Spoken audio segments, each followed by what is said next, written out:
In the headlines, DSS Police Joint Force arrest Ezebo, who threatened to invite IPOB to Lagos. Troops neutralize 5 bandits, recover 4 AK-47 in Kaduna. Victims of Kaduna train attack struggle for survival 1 year after. And on the international scene, Ugandan troops enter Democratic Republic of Congo as part of East African Regional Force. Hello and welcome to Trust News Update. I'm Darshan Hussaina Usman.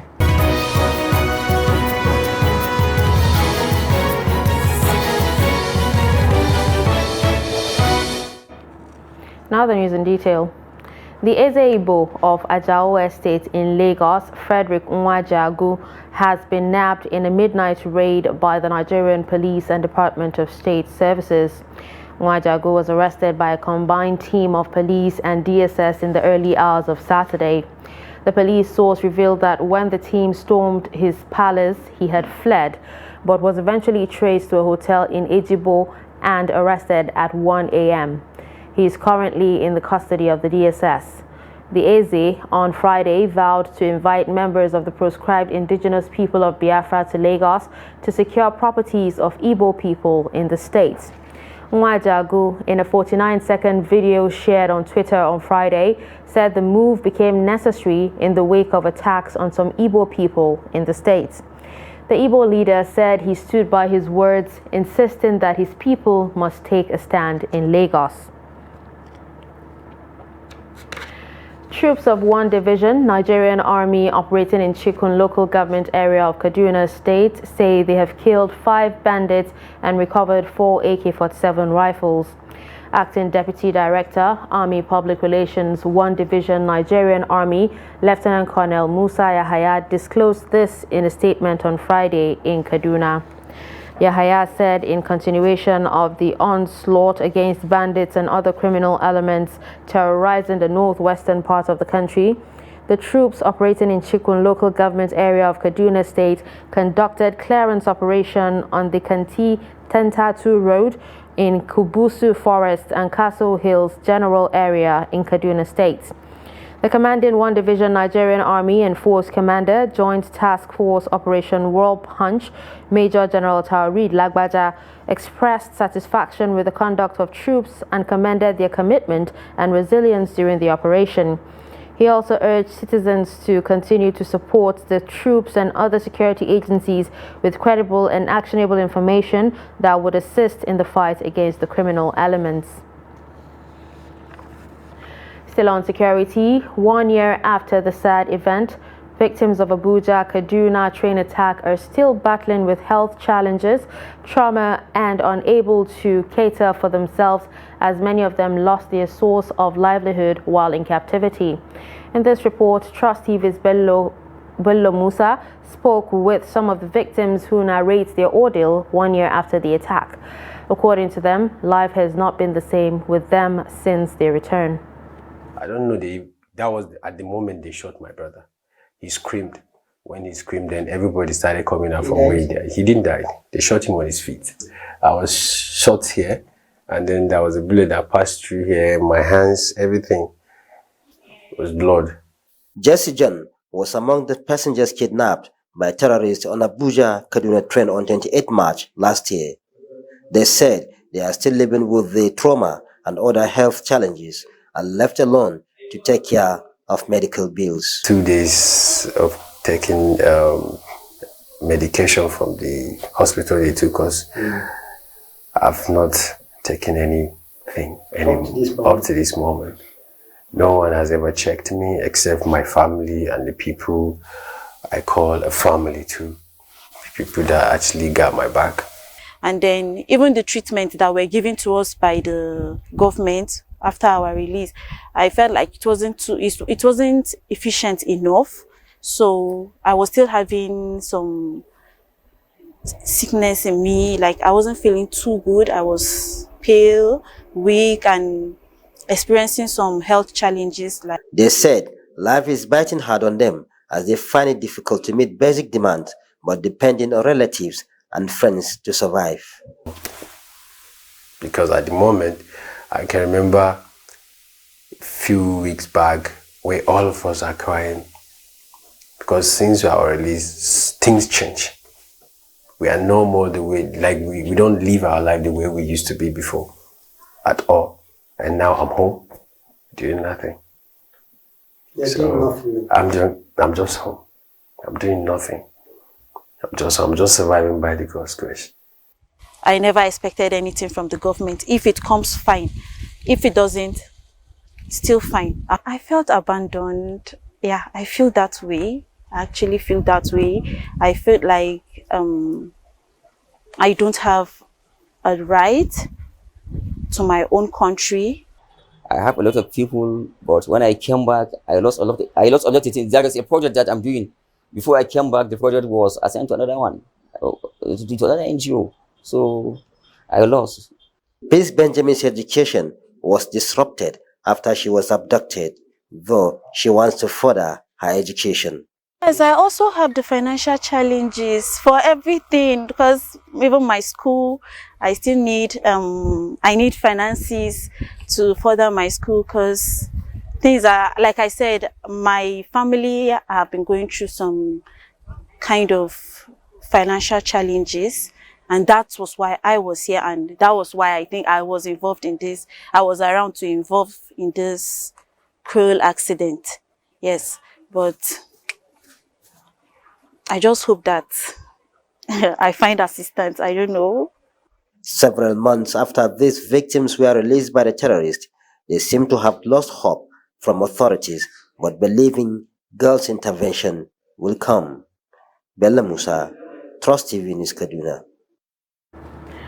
In politics, Zamfara State Governor-elect Dauda Lawal Dare and the Deputy Governor-elect Mani Malam Mumini have received their certificates of return from the Independent National Electoral Commission in Gusau, the state capital.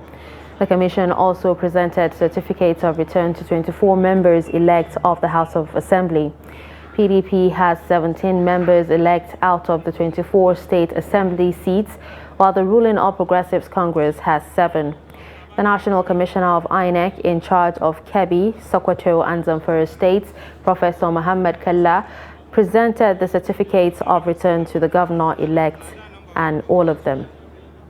Well, hope, yes, there's hope because we're starting a new government very soon.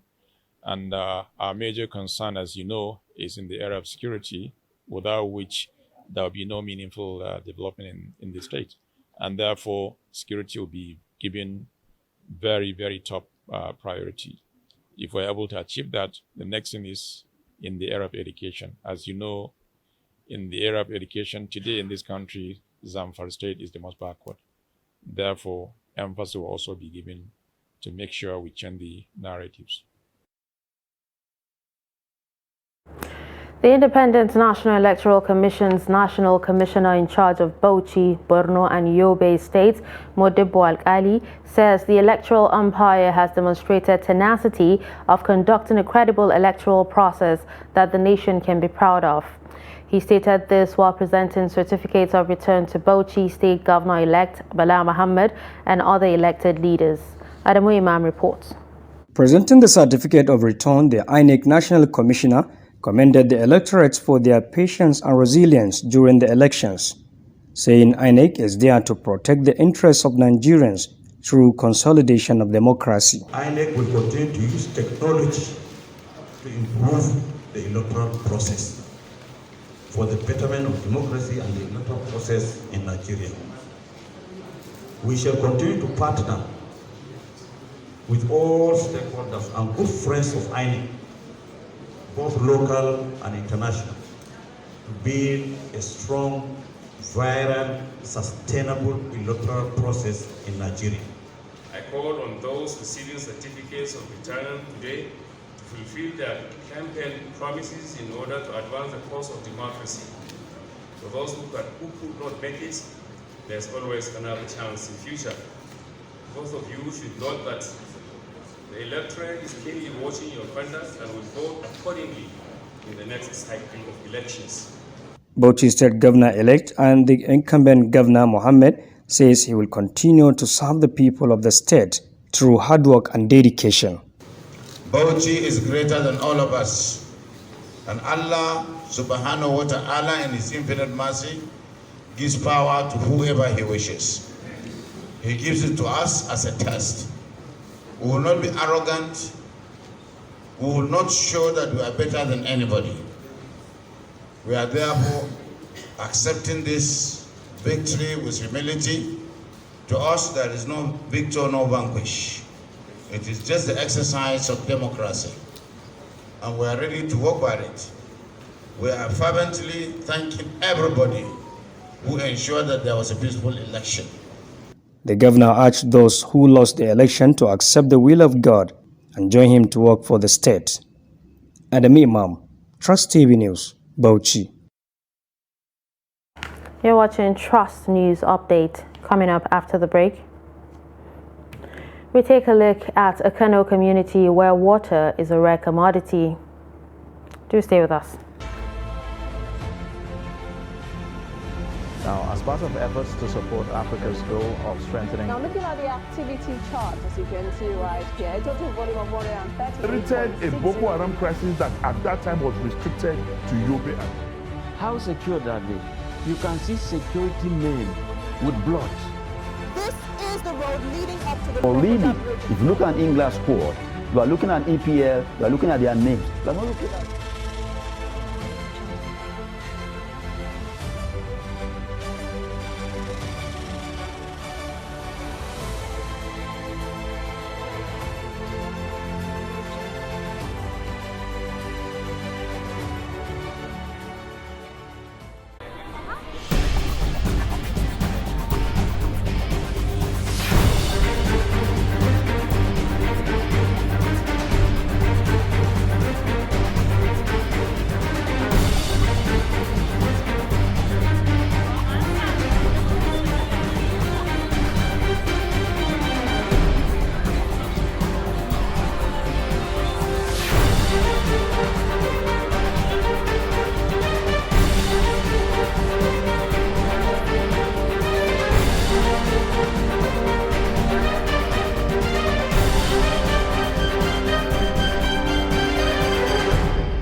Trust TV, documenting the Nigerian story.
Welcome back and thank you for staying with us. It's still Trust News Update on Trust TV. Let's take a look at highlights of some of our top stories. You heard that DSS Police Joint Force arrest Ezeibo, who threatened to invite IPOB to Lagos. You also heard that troops neutralized 5 bandits, recovered 4 AK-47 in Kaduna.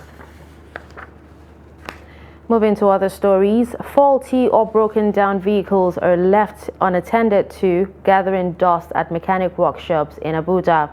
Kabir Lawal speaks to motor mechanics on this and how they deal with faulty vehicles that stay long in their workshops. The report.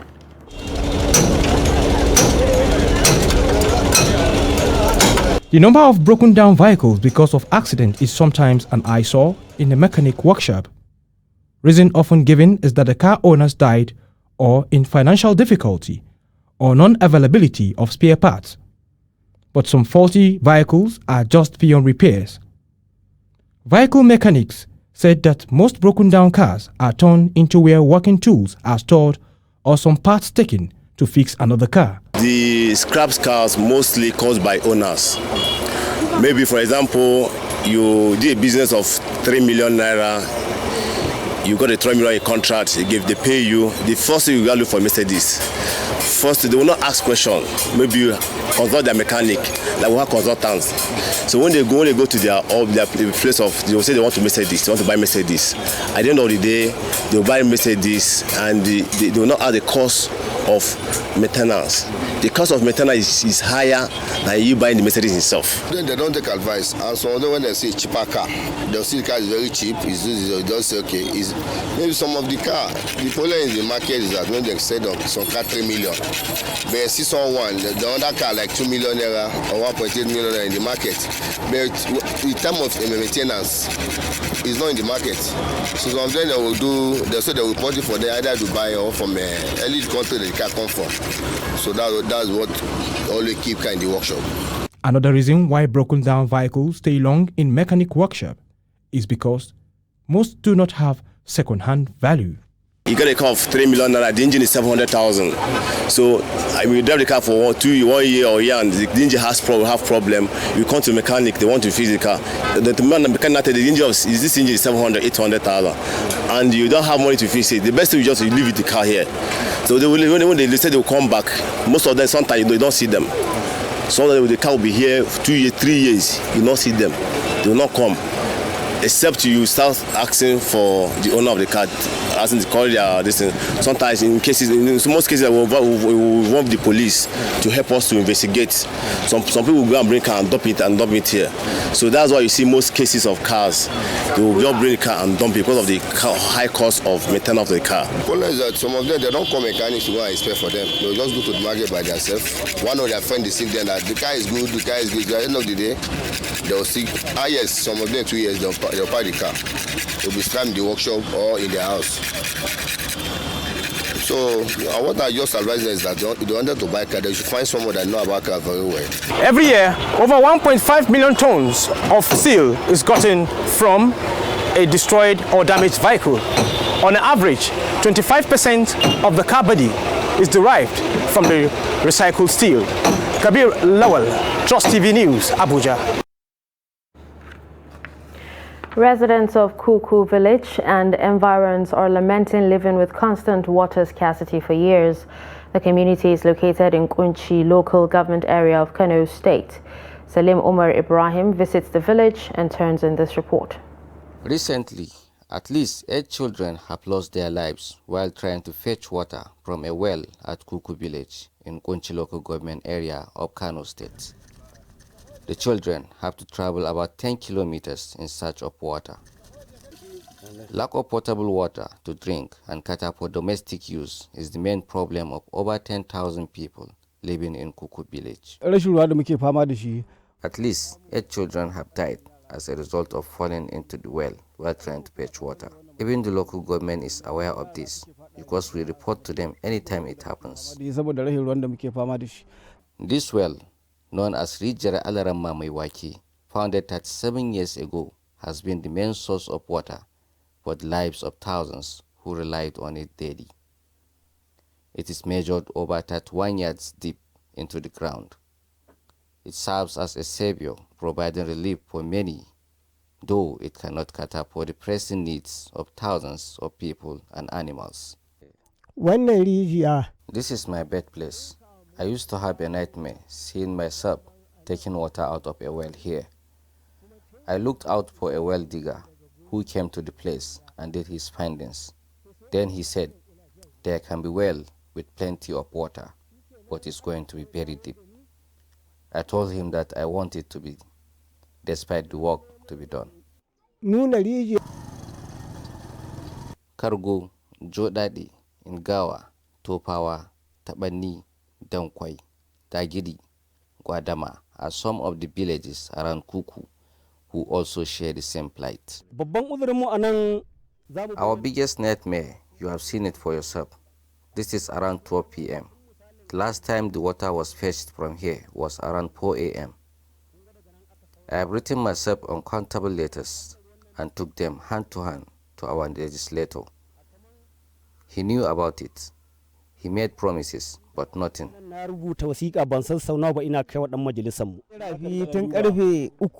I went out last night by 3 a.m. to get water. I did not come back until 5 a.m., just when we are about to start fasting. Now, I am out again with my child who will assist me. Maybe by 5 p.m. we can get it and come back.